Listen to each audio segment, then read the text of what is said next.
Hello everybody and welcome to Happy Souls. Have you ever been in a hard time in your life and just not knowing where to turn? Well, that was me for many years. I used to drink a lot, I used to party a lot, and I was single for 7 years. I never knew where to turn to, and that's the purpose of this channel, is to help you with people that have helped me on my journey. Today we have Nat Kringoudis, who is just a wealth of knowledge. She is a Chinese medicine doctor, she practices acupuncture, and she's also the hormone and fertility expert. Now, I heard a story from Nat a little while ago about her son Geordie. He was diagnosed with cystic fibrosis when he was just 4 weeks old. Now, the doctors told her that he might need antibiotics for the rest of his life. That didn't sit right with Nat, so she decided to heal him in a different way. Her story might make you cry, but it has a happy ending. Welcome to Happy Souls and welcome Nat. And if you do love these interviews, please do subscribe because we want to bring you so many more. There's beautiful people in this world that we want to share their story and share their message. So, welcome to Happy Souls.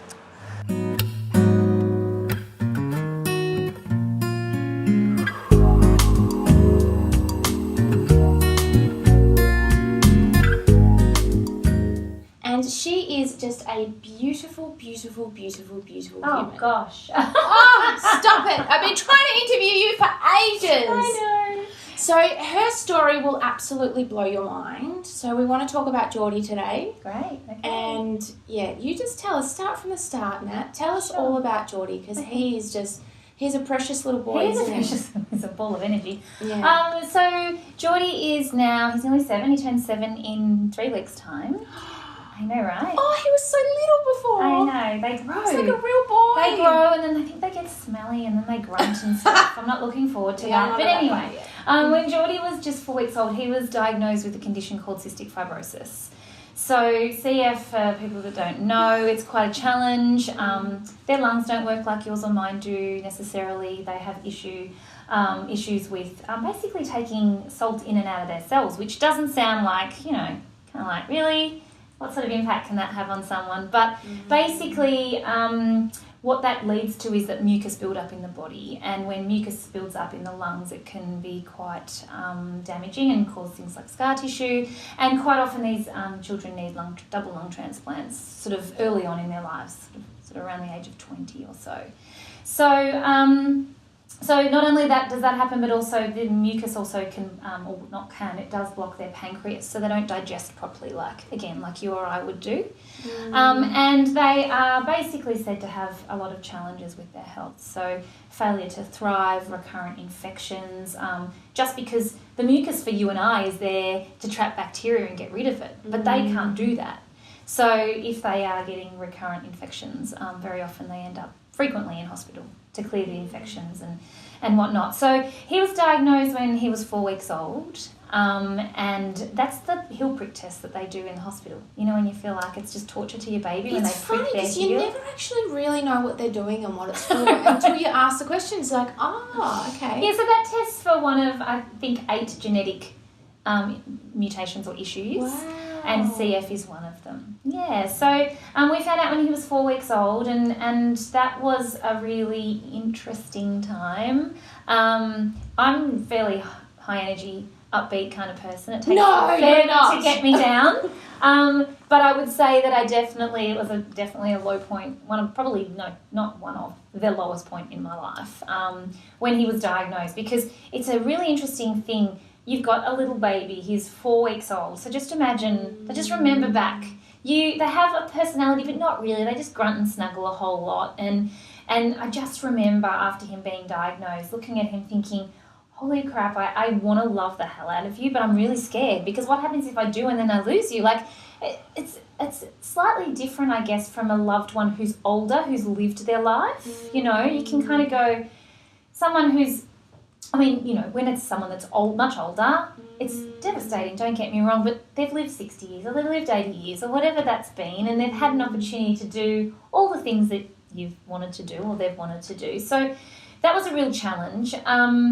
But also what happens when you have a child that's diagnosed, or at least nearly 7 years ago, what happens is you go into the hospital and you're put through what I call CF boot camp. So you go through this process of seeing doctors, physios, not nutritionists, I wish, dietitians, counsellors. You go through, and it's it's 4 heavy days of like a lot of information. And it's very much, this is your life now. It's not going to be as you planned. You're going to spend a lot of time here. You need to kind of get used to the fact that going on holidays is going to be a challenge. Him going to school is going to be a challenge. There's going to be a lot of different things that you didn't have to do with Olivia. It's like scare tactics almost? I think it's preparing you for the worst. And I think that's very much where the medical space operates from. You know, it's not their fault. They just want to give you all of the information. But it's almost like we go to the worst case scenario and we work backwards. And so very quickly it's very driven by the fear of the worst, all of the terrible things that are going to happen, the terrible symptoms that he's going to have, and how your life is not what you know anymore.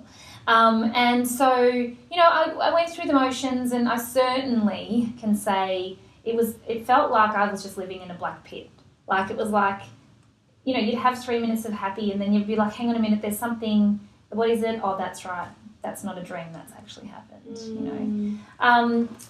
I remember on the Tuesday after he'd been diagnosed, so I think we'd been in the hospital all day, and I hadn't told anybody because I actually couldn't have a conversation without crying. Yeah. I'm like, I don't want people's sympathy. I actually, at this point, I just want to have a pity party and sit in my own crap. So I messaged everybody on Facebook and I said, hey guys, just letting you know, Geordie's been diagnosed with CF. What I don't want actually is for you to call me, because that's going to be anyone's initial response, right? I actually just need some time, and I can't have a conversation without crying anyway, and I don't want to do that. So it's not that I don't want to cry, I just don't want to talk to you. And so basically, I just want to pull you up to speed. I appreciate you respecting that, and I'll just keep you updated. But basically, I know that if I need you, you're there. So thanks. So I did that, and you know, as the week progressed on, I did a few other funny things in the hospital. I walked out on the dietitian one of the days. Not terribly. It was a conversation about how you know, these kids fail to thrive. So if they need, and it's not their fault, they're doing the best they can. We just know, correct, but we just know different, right? There's more than one way to do something. It was after the conversation of, you know, look, these kids, they fail to thrive. So if they're fussy and you can't get them to eat, just take them to McDonald's and fill them up. That was the gist of the conversation. And I was like, oh my gosh, you've got to be kidding me now. So I said, look, no disrespect, I just need to go home today. I'll be back tomorrow. I just need some space. This is a lot. And I just knew in my heart and my gut and my heart that just something about the whole process just wasn't working for me. And so on the Friday, I remember we were driving in with my husband, and again, you know, in and out of these emotions of, you know, you'd have a glimmer of something other than sadness or grief or frustration or anger, and then you'd remember, oh, hang on a minute, no, that's not life at the moment.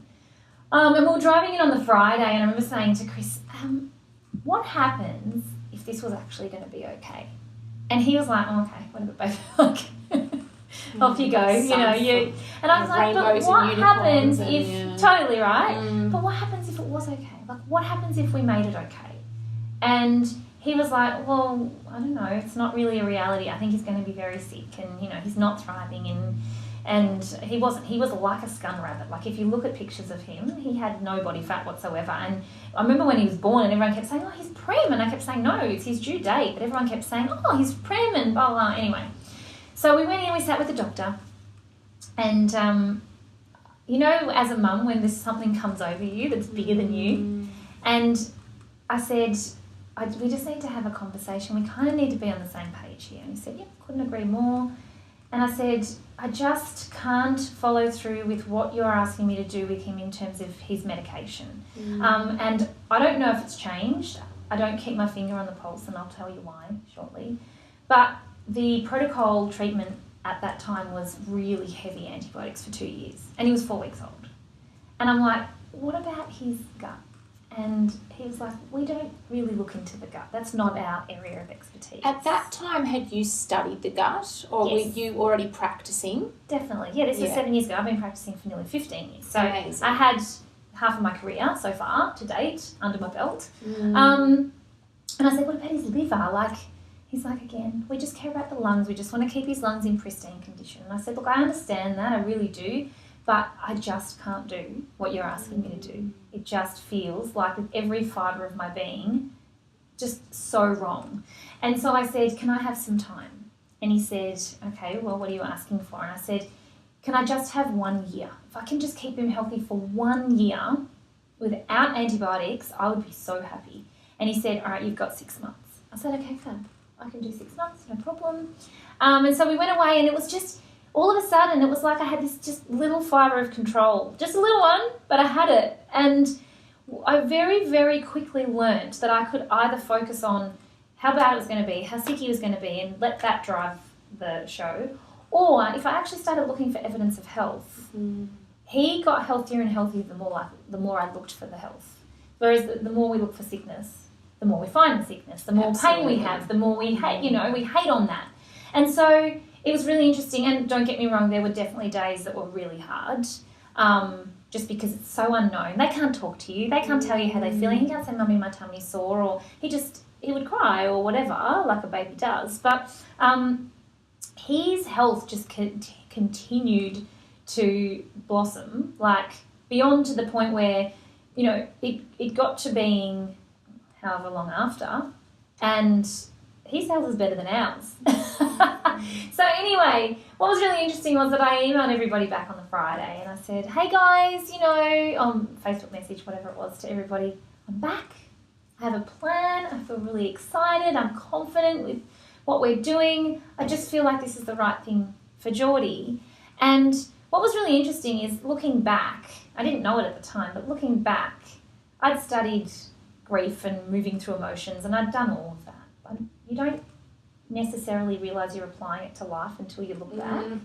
And what I had learnt back when I did Brandon Bay's Journey Practitioner course is that grief, when it's fully embodied, takes 3 days.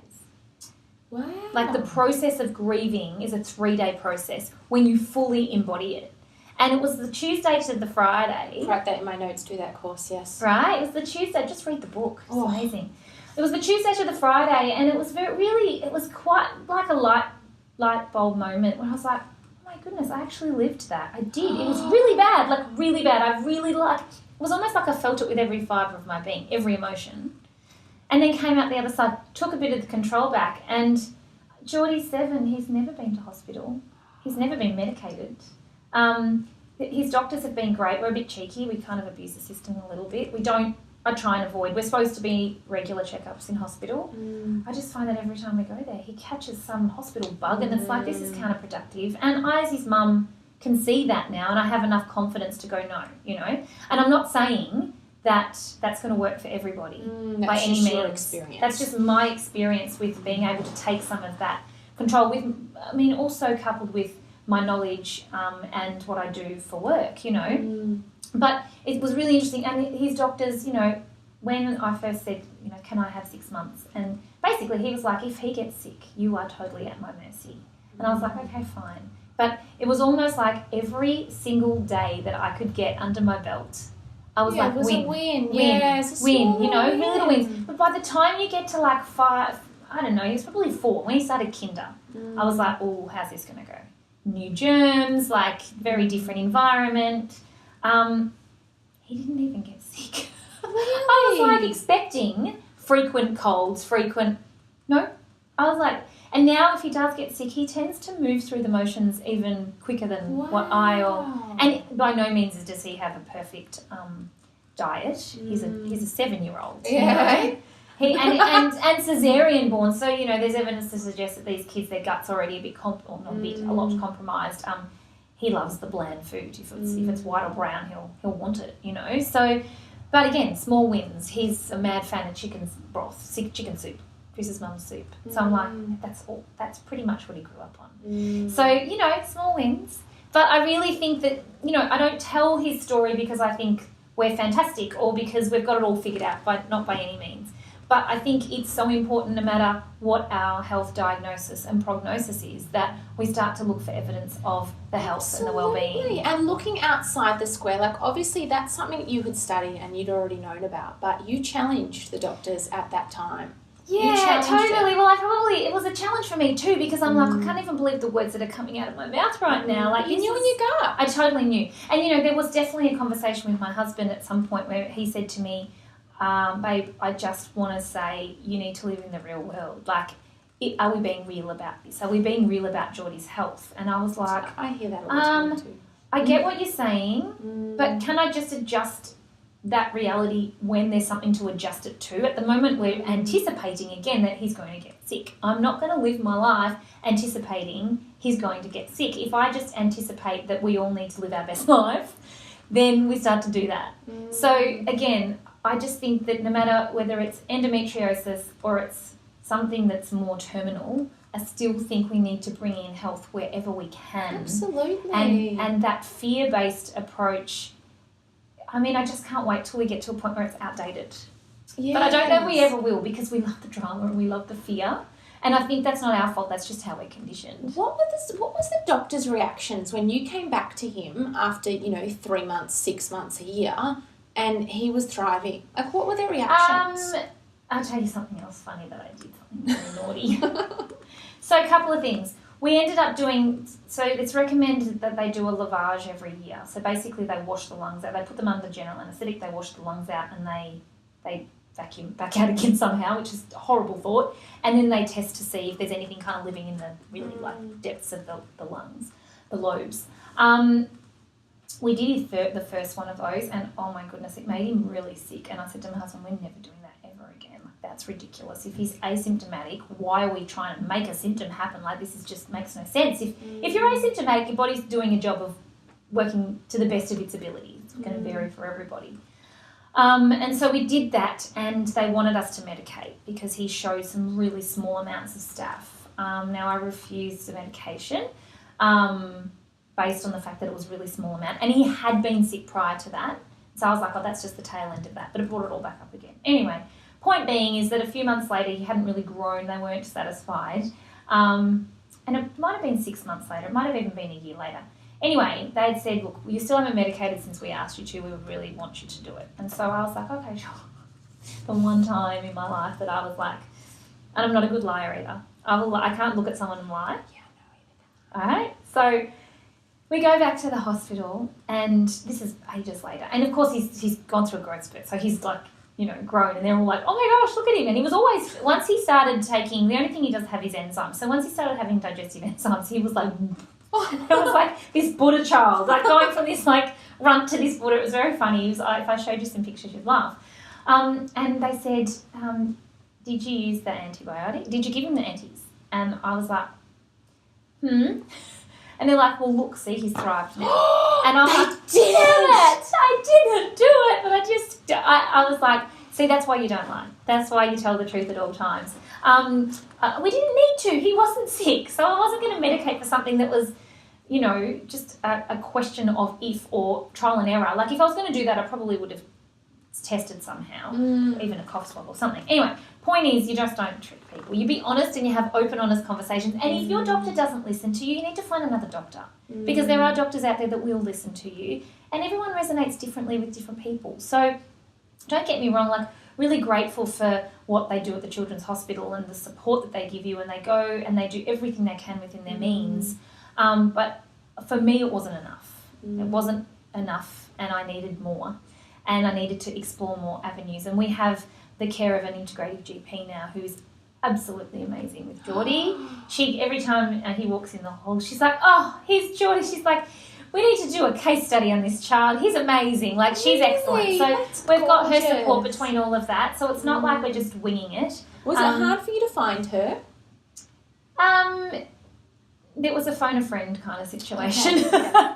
Phone a friend, please get us in. She saw us on her lunch break one day because we were really beside ourselves when he was teeny tiny. And she was really honest too. She's like, well, I don't really treat CF, so we'll just see how this goes. No way. But we were basically learning together, and then she was excellent in so many other areas. So the great thing now is we just go there for regular checkups, just to tick a box, really just to tick a box. Like, I'll walk in there and she's like, you're back again. I'm like, yeah, we're back again. She'll be like, what do you need? I'm like, nothing, just have a look at him. We're just, she does. She does everything that she's supposed to do, but every time she's like, this is getting boring now. Well, because he's fine. He's great. He's really great. Yeah, he is. Yeah. He's thriving. So he is short, and that's expected. And again, I sometimes feel a little bit responsible because not because of the antibiotics by any means, but the enzymes we were very slack with giving them to him at first because it didn't really make a difference whether he had them or he didn't. Now he can tell me that if he doesn't have them, he gets stomach pain, but he has quite a low amount. Yeah. And again, not because I'm not opposed to not giving them to him. It's just like, if there's a percentage, like a really small percentage that you can get cellular function in any organ or any tissue, then you're actually winning. So I'm like, not convinced that he's fully insufficient, pancreatic insufficient. I think he has some sufficiency, but it depends on what he eats and what combination. Now, you are dubbed as the hormone specialist. Yeah, not the CF specialist, the hormone revolutionist we go with. Specialist. Yes. You are just phenomenal what you do.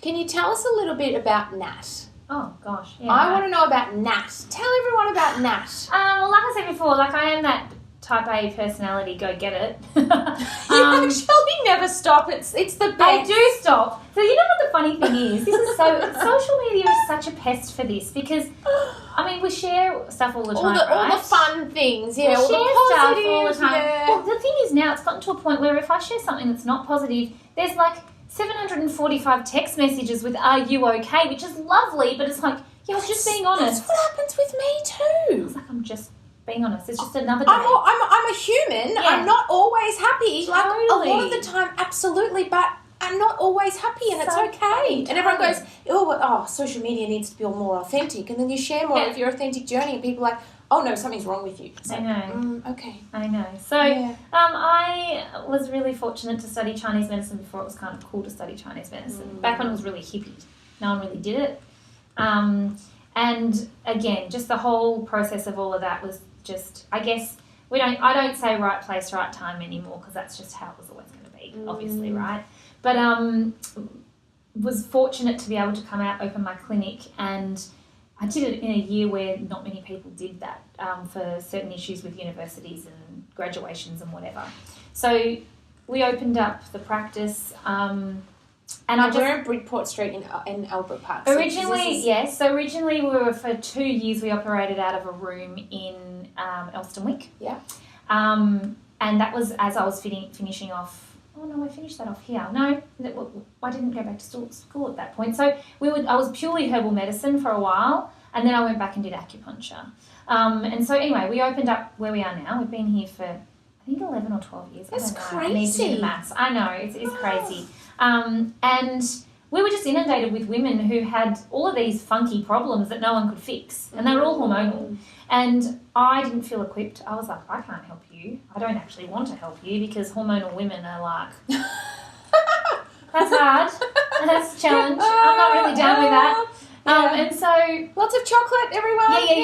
Yeah. That was handed out as a welcome pack and some dark chocolate. We should do that actually. It's a really good idea. Thank you. Anyway, so we opened the clinic and that was happening, and I just didn't feel equipped to support these women. So I just kept turning people away or just kind of going, no, it's not my jam, I don't really know, I'll treat asthma, I'll treat digestive issues, And eventually I was like, all right, there's just so many women, there has to be more to this. And we being me, just really dived into the world of hormone health and really trying to get some answers. And I think the biggest standout for me was that what I was taught in my gynecology subjects at school and bioscience and whatever else, it wasn't matching up to these what we were seeing as modern problems. And it was almost like, what it's like, science needs to catch up always. That's not anyone's fault other than we've created this paradigm where where we have to test it 11 times before it's actually something. And you said a stat once that 20 years ago, gut health was huge. No one even knew about gut health. So you kind of knew things. Well, Chinese medicine, so there's different streams of thought around Chinese medicine, but the one that got me was that the school of what we call the gut in Chinese medicine the spleen and the stomach. Yes. So I very much became attached to the idea that the gut was the epicenter of our health, or our spleen and our stomach was the epicenter, and everything else kind of revolved around it. It was so revolutionary to me at the time. 15 years ago. Yeah, 20 years ago, you're right. I was just like, oh my goodness, that.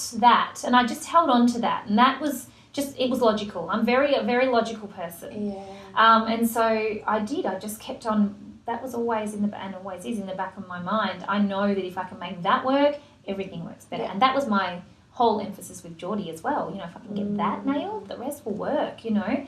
So I'm really lucky again, lots of women to help practice on. I was literally like, I don't really know what I'm doing here, I'm just going to wing it with you. But if you are willing, let's give it a go, you know. And I just kept researching and learning, and I guess that really sort of landed us where we are today. Now I love the fact that it's not just about fertility, and I use the line, it's not just about babies. Fertility is not just about babies, it's about a thriving reproductive system. If you want a baby, great, and if you don't, great, but you still want your body to be working optimally. We don't just switch off one system and let the rest work. That makes no sense.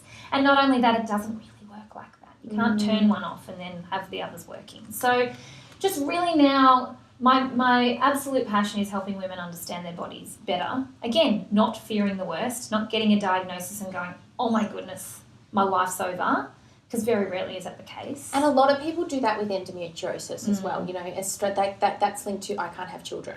Oh, and PCOS too, yeah. Absolutely. And that's, you know, I say that all the time, and it's really unfortunate because there's a bit of a glitch in the system. We go to our GP might run some tests, our GP reveals us the test results, and they will prescribe fairly limited range of what they have in their toolkit. There's total disregard for everything else that's going on in the body, and again, not their fault. That's just the way that model works. But it would be a different conversation if we were being referred off to the right specialist at the right time. And even then, I challenge sometimes some of the protocols around treatment, but at least we're getting to the bottom of what's going on. We're not just masking it. So I think we went through a really scary time where women were just being prescribed synthetic hormones to treat something, which that's not even possible. You cannot treat you can't treat something with the pill. You basically just flatline everything and then also find out 10 years later that it comes back tenfold. And I'm seeing that, you know, more than ever now. Women will come back and say, I've been doing this for 20 years. Why all of a sudden now is my body failing me? It's like it gets to a point where your body can't do it anymore. You've masked the symptoms for so long, it's like, I'm done with this.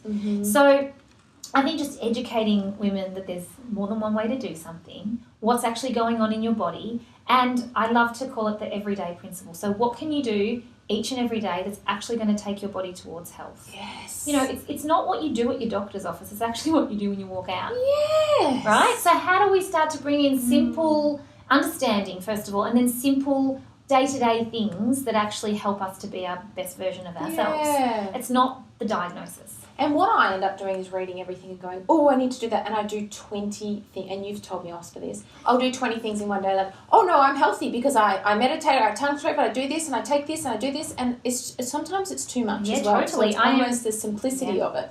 I am the less is more doctor, definitely. I definitely... and I'll say to patients when they sit down, you're probably not you're going to look at this and go, really, that's it? But it works. It does. We get results with that. And, you know, I think the stress of having to do all of the things keeps people, again, in a perpetual state of illness. Yeah, hi. Yeah, right? So what happens if we actually did nothing and then saw what we were left with? Yeah. And then how do we tweak that, you know? It's been quite profound for me in the last few years to start to bring that in, and I've had great results with that. You know, I was once upon a time, we all do that. We're like, oh my gosh, we've got to prescribe all the things. When if we nail it, I'd rather say, right, let's get your diet and lifestyle totally where it should be for you. And again, 80-20, we've got to live our life. We've got to love our life, right? If you love coffee, but you're like, every time you have one, you tell yourself, I shouldn't be having this, I shouldn't be having this. It's like counterproductive. It's like, have the coffee, enjoy it, move on.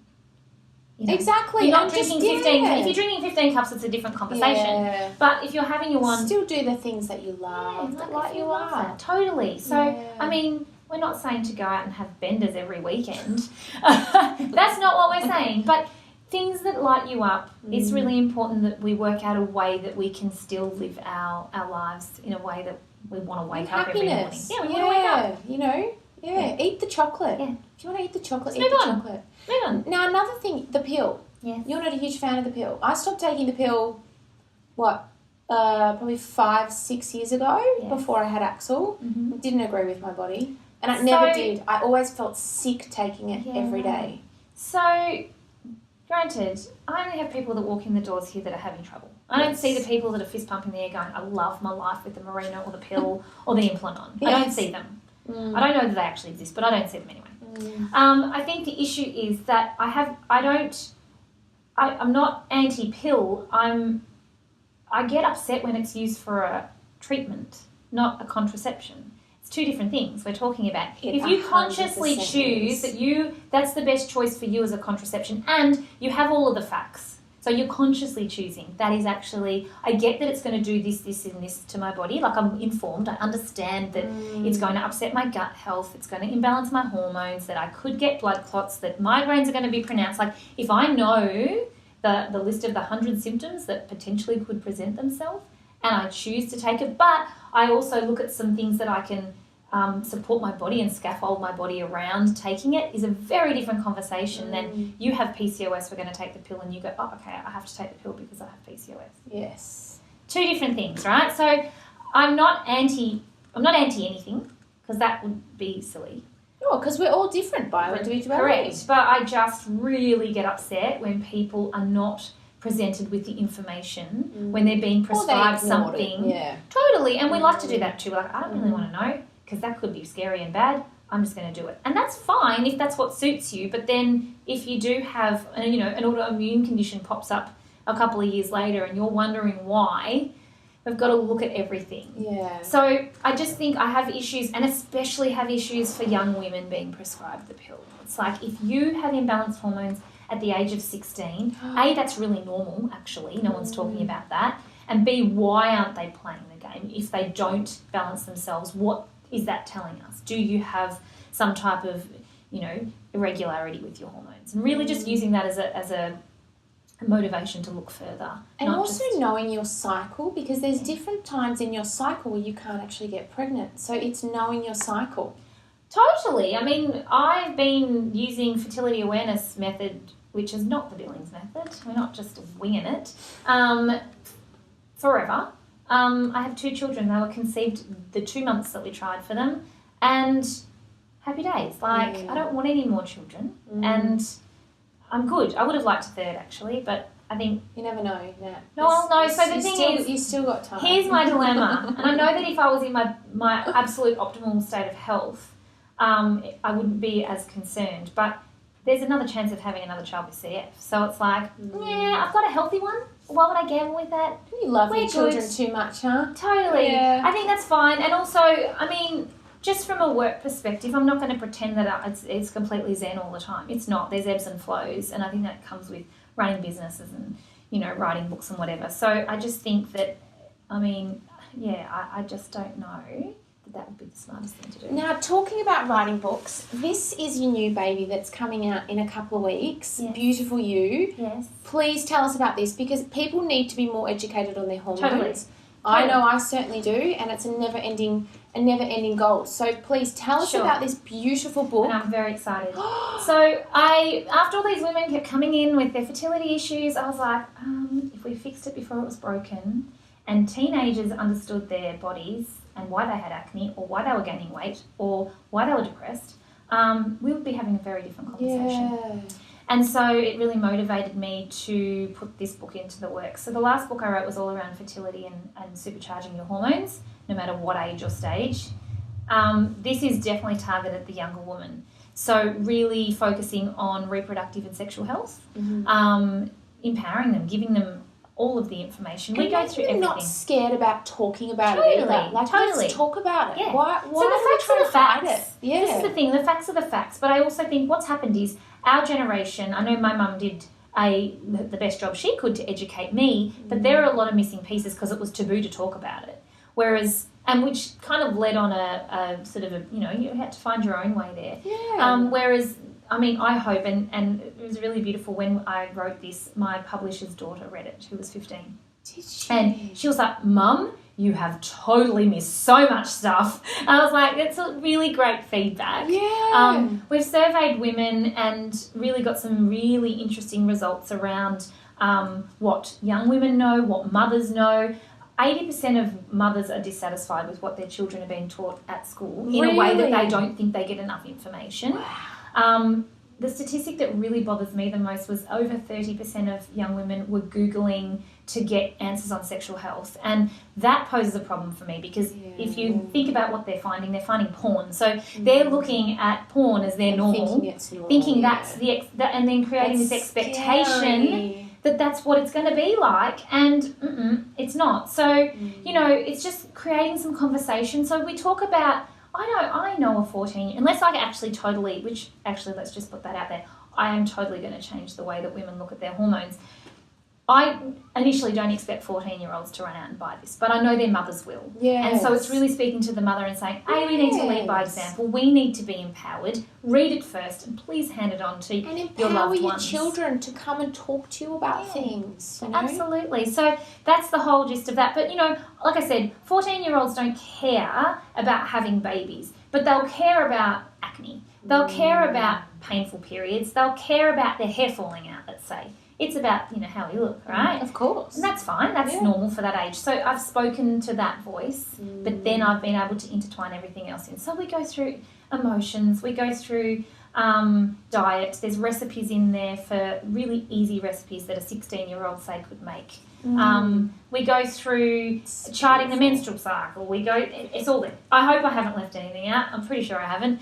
It's kind of, I don't think, look, do I leave something out when it's that big? No, look at it. It's huge. But it's very interactive. This is like the only one, isn't it? This is the only copy that we've got at the moment. Yeah. But it also is interactive, so they would fill parts of it in to, you know, I just do things like, you know, trying to change the mindset to what they want and what they don't want. Like, how can we bring all of this in? Because it's all contributing to how we feel and what our hormones are doing. Now, you're doing a phenomenal job in this world. Like, you have made such a difference to so many in the wellness industry. Thank you. Now, you have your own podcast as well. I do? Yes, I have two. My co-host in America, Nicole, calls me the podcast hoochie. So I have the Period Party, which has been around for a long time now. And there's like 130-something episodes there. But also the Wellness Collective, which is our newer onshore podcast on the Podcast One network, which is fun as well. So I don't know, just different ways of packaging information. It's the same thing. We're just sharing. I'm so not one to preach. I never want to tell someone what to do. I just want to give them information. And I need to do that. To sort it out for themselves. Well, absolutely, we have to do that, definitely. But it's also like, you know, you might not love reading, but you love listening to something. We were just talking about audiobooks before, so podcasts might work. Like, sometimes you need to hear the same thing 4 times over before you go, oh, now I get it.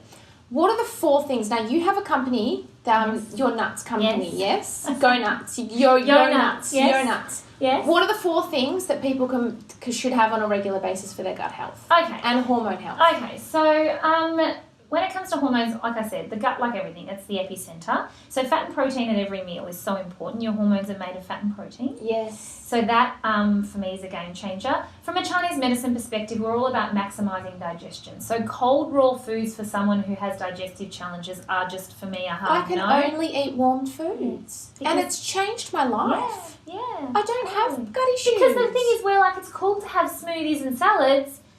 And maybe for some people that works, but I'm not one of those people either.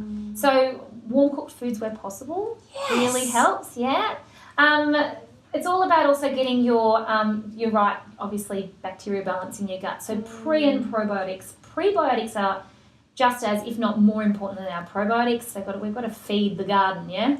So, and in what form do you mean prebiotics and probiotics? Food, always food. Great. I don't mind, people might take probiotics, and I don't mind. It becomes expensive after a while, especially when we can eat these as foods. So I get patients to start really slowly with some type of ferments in the diet and just to have small amounts regularly. So every second day, every third day, whatever works.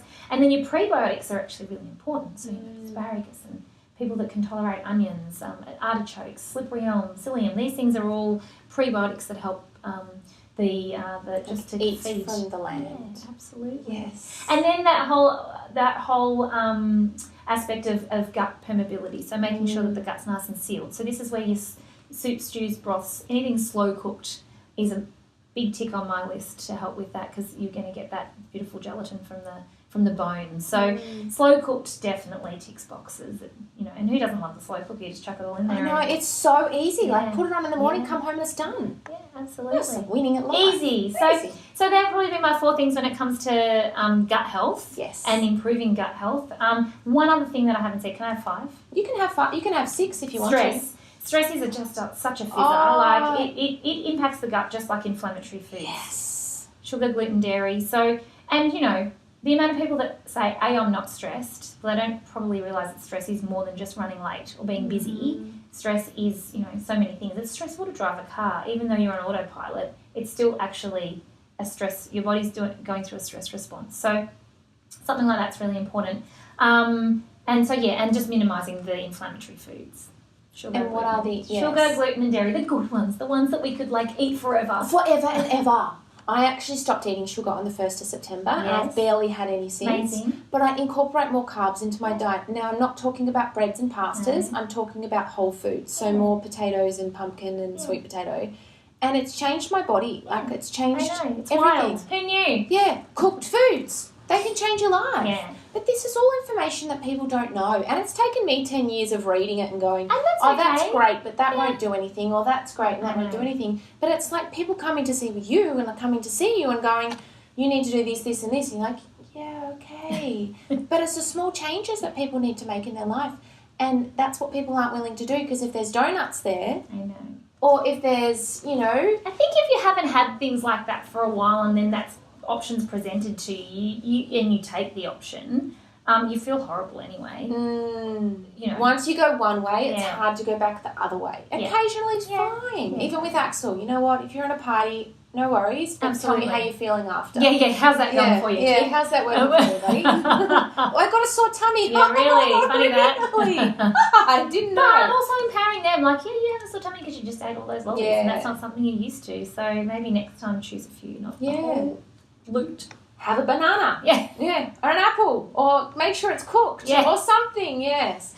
Totally. Nat, you are so wonderful. I just adore you. I love watching your stories. You make me laugh constantly. The feedback I get on my stories all the time, people are like, you're hilarious. I'm like, oh, no, possibly you are. not trying to be hilarious. No, you are hilarious. You are awesome. I cannot wait to read this book. Thank you. I know it's going to be one of those books that I'll sit down and read in 24 hours. Totally, you will. Pre-sale is available. It actually is available now to purchase. Pre-sale, pre-sale. And if you pre-sale, you get it cheaper. See, perfect. It's a win-win. We're accommodating. So Nat is at the Pagoda Tree, which is in Albert Park. Come and see her. She does the most amazing acupuncture sessions, and she will help you with your hormone health. And she'll just open up your eyes to a different way of living. We love her. She's so funny. She's a great MC. She's a beautiful mother, and as you can see, even with Geordie, like she, stepped outside the box, and she didn't necessarily believe what she was being told, but she actually just, used your intuition to see what is right, and she pushed on with that, that's really brave. And as a mother, you're an incredible person, because that's, it's not what a lot of people would do, and you are proof that sometimes if something doesn't feel right, just go with it. Yeah, totally. So, Nat, come and give me a hug. Oh, thanks. We just love you. If you want to see more people like Nat, please subscribe to Happy Souls, because she is gorgeous, and there's a lot of other people like Nat that are making massive waves in the world. See you later, guys.